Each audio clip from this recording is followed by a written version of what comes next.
Hey guys welcome back to our channel Shraha sisters. So మనందరి ఇంట్లో మనం ఆవకాయ పట్టుకున్నది పాటికి అయిపోయే ఉంటుంది మ్యాక్సిమం. సో మళ్ళీ ఆవకాయ పట్టుకోవాలంటే ఇంకొక 3 to 4 months ఆగాల్సిందే. కానీ ఆవకాయ క్రేవింగ్స్ ఉన్నోళ్ళు అన్ని రోజులు వెయిట్ చేయాలంటే కష్టం కదా. సో మీకు ఈరోజు నేను ఒక ఆవకాయ రెసిపీ అయితే చూపించబోతున్నాను. అది కూడా వెజిటేబుల్తో. అండ్ ఈ వెజిటేబుల్ మనకి ఇయర్ మొత్తం దొరికే వెజిటేబుల్ అనమాట. సో ఏం ఆవకాయో మీకు ఈ పాటికే అర్థమైపోయి ఉంటుంది. దొండకాయ ఆవకాయ. కానీ చాలామంది అనుకుని ఉంటారు మనసులో మాకొచ్చు దొండకాయ ఆవకాయ అని. కానీ ఇది నార్మల్ దొండకాయ ఆవకాయ కాదు. టేస్ట్ ఇంకా పెరగడం కోసం ఇంకొన్ని ఇంగ్రీడియెంట్స్ యాడ్ చేసి మా మదర్ స్పెషల్‌గా పట్టారనమాట. సో అందుకే మీరు వీడియో తీసి మీకు చూపిద్దామని అయితే వీడియో రికార్డ్ చేశాను. అండ్ ఈ ఆవకాయ మనం ఇప్పుడనే కాదు ఇయర్‌లో ఎప్పుడైనా పట్టుకోవచ్చు. నార్మల్ ఆవకాయ తిని తిని బోర్ కొట్టినప్పుడు మధ్యలో ఇలా డిఫరెంట్ ఆవకాయలు పట్టుకుంటే టేస్ట్ బాగుంటుంది. అండ్ ఈ ఆవకాయ మనకి మా గోదావరి సైడ్ అయితే భోజనాల్లో కూడా పెడతారు. సో అందుకే మీరు ఇంట్లోనే ఈజీగా పట్టుకునేటట్టు అయితే నేను చూపిస్తున్నాను. సో ఫస్ట్ ఇంకా లేట్ చేయకుండా వీడియోలోకి అయితే వెళ్ళిపోదాం. సో ఫస్ట్ అయితే దొండకాయల్ని చీరికల కింద అయితే కట్ చేసుకోవాలి. ఒక దొండకాయని 4 చీరికల కింద కట్ చేసుకొని పక్కన పెట్టేసుకోండి. నెక్స్ట్ ఏమో పచ్చిమిరపకాయలు కూడా యాడ్ చేసుకుంటాం దీంట్లో. అదో అయ్యో బాబోయ్! పచ్చిమిరపకాయలా అనుకోవచ్చు. కానీ ఇవి స్పైసీ ఎక్కువ ఉండవు. ఎందుకంటే మొత్తం ఆవకాయలో అన్నీ పీల్చుకోవడం వల్ల అన్నంలో కలుపుకొని తింటే చాలా టేస్టీగా ఉంటాయి. సో ఫస్ట్ అయితే పచ్చిమిరపకాయని మధ్యలో మీకు వీడియోలో చూపించిన విధంగా కట్ చేసుకోండి. ఎడ్జ్ దాకా కాకుండా హాఫ్ దాకా కట్ చేసుకోండి. ఇప్పుడు దాంట్లో అవి పచ్చిమిరపకాయలన్నీ కట్ చేసేసుకొని ఒక ప్లేట్‌లో వేసుకొని దాంట్లో కొంచెం సాల్ట్ అలాగే నిమ్మకాయ పిండుకోండి. మేమైతే 5 నిమ్మకాయలు తీసుకున్నాం ఈ మాత్రం పచ్చిమిరపకాయలకి. అండ్ కొంచెం ఉప్పు వేసుకున్నాం. ఎక్కువ వేసుకోవట్లేదు అలాగా ఆవకాయలో మనం యాడ్ చేస్తాం. జస్ట్ ఈ పచ్చిమిరపకాయలు మటికే అవి పీల్చుకుంటే బాగుంటుంది టేస్ట్. మనకి కారం ఉండదు అని చెప్పాను కదా! ఇదే అనమాట. సో నిమ్మకాయ, ఉప్పు పీల్చుకుంటే ఆ పచ్చిమిరపకాయ ఘాటు అదంతా ఉండదు. సో టేస్ట్ బాగుంటుంది. ఈజీగా తినేయొచ్చు ఎవరైనా. సో ఇప్పుడు ఆ 2 వేసేసుకున్నాక బాగా మిక్స్ చేసుకోండి. లైక్ మొత్తం ఉప్పు అలాగే నిమ్మకాయ రసం ఆటిలికి పట్టేటట్టు అటు ఇటు మొత్తం అన్ని పచ్చిమిరపకాయలు వాటిలో నానేటట్టు మిక్స్ చేసేసుకోండి. మొత్తం మిక్స్ చేసుకున్నాక ఇవి కూడా ఒక పక్కన పెట్టుకోండి. అండ్ నెక్స్ట్ నేను చెప్పాను కదా ఎక్స్ట్రా ఇంగ్రీడియంట్ అని అందులో ఒకటి ఇదే అనమాట. సో మామిడికాయ తురుము చేసుకొని పెట్టుకోండి. మనం పప్పులో వేసుకునే కాయ అయినా పర్లేదు. లైట్‌గా పులుపున్న కాయ అయితే సరిపోతుంది. సో మనం ఆవకాయ పుల్ల పుల్లగా ఉండడం కోసం మ్యాంగో తురుమైతే యాడ్ చేసుకుంటున్నాము. మేమైతే 3 మామిడికాయలైతే తీసుకున్నాము. సో మొత్తం ఇలా తురిమేసుకొని ఒక గిన్నెలోకి తీసేసుకోండి. ఒక ప్లేట్‌లోకి వెడల్పు ప్లేట్‌లోకి. సో ఇప్పుడు దొండకాయలు, అలాగే పచ్చిమిరపకాయలు, ఉప్పు, నిమ్మకాయలో నానబెట్టినవి, అలాగే మామిడికాయ తురుము అన్నీ ఇప్పుడు ఎండలో పెట్టుకున్నాము. సో దట్ వాటర్ ఏమన్నా ఉన్న దొండకాయ ముక్కల్లో అవి ఆరిపోతాయి. అండ్ నిమ్మకాయ, ఉప్పు మనకి పచ్చిమిరపకాయలకి బాగా పడతాయి.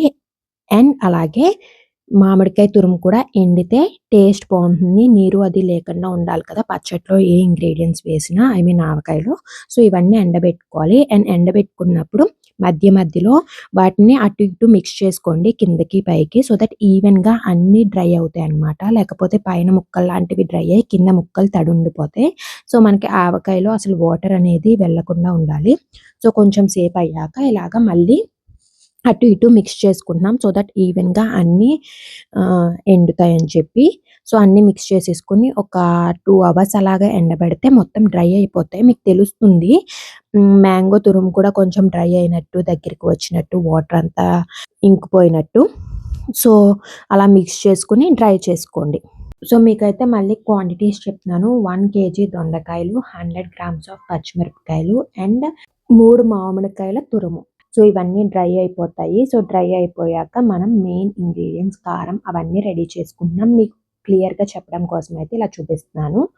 1 కేజీ ఆఫ్ దొండకాయలకి పావు కేజీ కారం అండ్ 10 వెల్లుల్లిపాయల రెబ్బల్ని కచ్చా పచ్చా కింద పెట్టుకుంటున్నాము. అండ్ 100 గ్రాములు ఉప్పు. మీరు కొంచెం ఉప్పు చూసుకొని వేసుకోండి. కొంచెం మంది ఉప్పు తక్కువ తింటారు కదా! సో ఉప్పు అయితే చూసుకొని వేసుకోండి. అండ్ 100 గ్రాములు ఆవు పిండి. నార్మల్ ఆవాల్ని మిక్సీ పట్టుకొని అయితే పొడి కింద చేసుకున్నాము. అండ్ దెన్ నెక్స్ట్ ఇంగ్రీడియెంట్స్ వచ్చేసి మెంతులు, అలాగే జీలకర్ర పొడండి. మెంతులు, జీలకర్ర డ్రై రోస్ట్ చేసుకొని అయితే మనం పొడి కింద పట్టుకోవాలి. దీంట్లో 1 కేజీ దొండకాయలకి 6 స్పూన్‌ల ఆఫ్ మెంతులు అండ్ 4 స్పూన్‌ల ఆఫ్ జీలకర్ర డ్రై రోస్ట్ చేసుకొని మిక్సీ పట్టుకొని పక్కన పెట్టుకున్నాం. సో, ఇవన్నీ ఇంగ్రీడియెంట్స్ అనమాట మనం ఆవకాయలో యాడ్ చేసుకునేవి. సో, మళ్ళీ చెప్తున్నాను 250 గ్రామ్స్ ఆఫ్ కారం, 10 వెల్లుల్లిపాయల రెబ్బల్ని కచ్చా దంచాలి.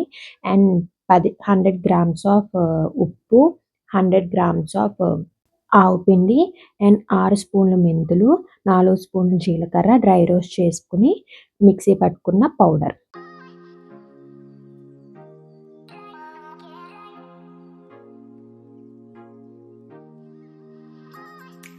మీరు ఈ క్వాంటిటీస్ బట్టి మీరు ఎన్ని దొండకాయలు తీసుకుంటే దాన్ని బట్టి క్వాంటిటీస్ అడ్జస్ట్ చేసుకొని ఇప్పుడు 2 కేజెస్ ఆఫ్ దొండకాయలతో మీరు పట్టుకునేటట్టయితే ఇవన్నీ డబల్ ద క్వాంటిటీస్ వేసుకొని ఆవకాయ పట్టుకోండి. సో, ఇప్పుడు ఒక పెద్ద గిన్నె ఆవకాయ కలుపుకోవడానికి తీసుకొని దాంట్లో చిల్లీ పౌడర్, ఉప్పు, ధనియాలు, జీలకర్ర పొడి, అలాగే వెల్లుల్లిపాయ కచ్చాపచ్చా చేసుకున్నది అండ్ ఆవు పిండి అన్నీ వేసుకోండి. సో, చూసారు కదా దొండకాయలు డ్రై అయిపోయినాయి. అలాగే మామిడికాయ తురుము డ్రై అయ్యాక ఇలా ఉంటుందనమాట. సో, వాటర్ అంతా ఎవాపరేట్ అయిపోద్ది.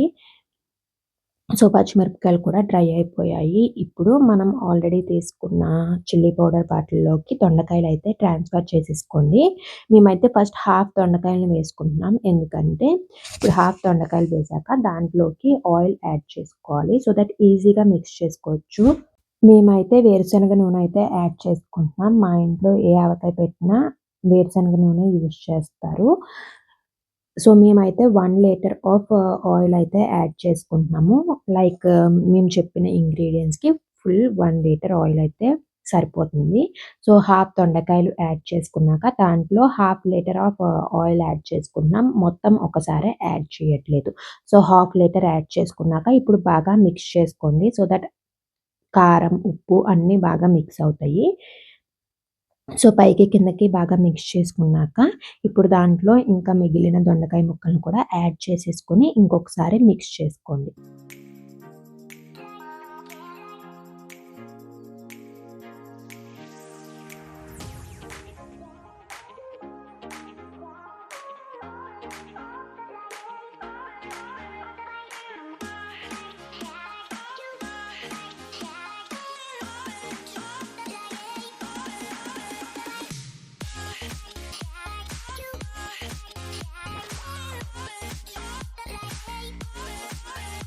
ఇప్పుడు దాంట్లో మామిడికాయ తురుము వేసేసుకోండి. అలాగే ఉప్పు, అలాగే నిమ్మకాయ జ్యూస్‌లో నానబెట్టుకున్న పచ్చిమిరపకాయ ముక్కలు కూడా వేసేసుకోండి.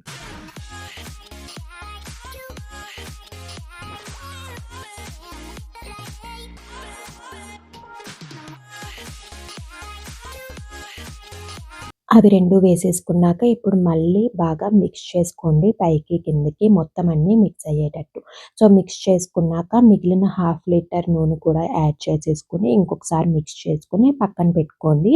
ఒక 2-3 అవర్స్ ఆర్ ఓవర్ నైట్ అలా ఉంచితే మనకి ఆయిల్ మొత్తం పైకి తేలుతుంది. మనం ఆయిల్ సరిపోలేదు అనుకుంటాం కానీ మొత్తం అన్నీ పీల్చుకున్నాక కొన్ని అవర్స్‌కి ఆయిల్ మనకి పైకి తేలుతుంది. సరిపోతుంది మాక్సిమం. లేదు మీకు ఇంకా ఆయిల్ కావాలి అనుకుంటే ఇంకొంచెం ఆయిల్ యాడ్ చేసుకోండి తర్వాత.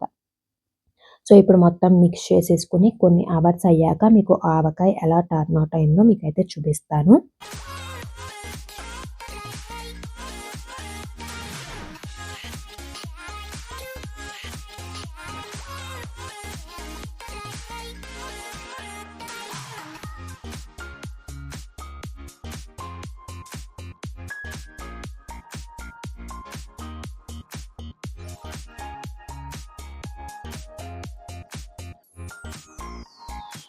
సో, చూసారు కదా కొన్ని అవర్స్‌కి ఇలా అవుతుందనమాట. పైకి ఆయిల్ మొత్తం తేలి చూసారా ఎంత టెంప్టింగ్‌గా ఉందో చూస్తుంటే ఇప్పుడు నాకు నోరూరిపోతుంది. సో, మనకి చాలా టేస్టీగా ఉండే దొండకాయ ఆవకాయ అయితే రెడీ అయిపోయింది. వేడి వేడి అన్నంలో కొంచెం నెయ్యి వేసుకొని ఆవకాయ కలుపుకొని తింటే అబ్బా! సూపర్ ఉంటుంది. సో, మీరు కూడా ట్రై చేసి ఎలా వచ్చిందో కింద కామెంట్ సెక్షన్‌లో చెప్పండి. వీడియో నచ్చినట్లయితే లైక్ చేయండి. అలాగే ఆవకాయ లవర్స్‌కి ఈ వీడియో షేర్ చేయండి. ఇంకా మా ఛానల్‌ని సబ్స్క్రైబ్ చేసుకోలేదా? వెంటనే సబ్స్క్రైబ్ చేసుకొని పక్కనున్న బెల్ ఐకాన్ క్లిక్ చేసి నోటిఫికేషన్స్ ఆల్‌లో పెట్టుకోండి. సో దట్ మేము పెట్టిన వీడియో వెంటనే నోటిఫికేషన్ వస్తుంది. మిస్ అవ్వకుండా చూసేయొచ్చు. Thank you for watching. See you in the next video.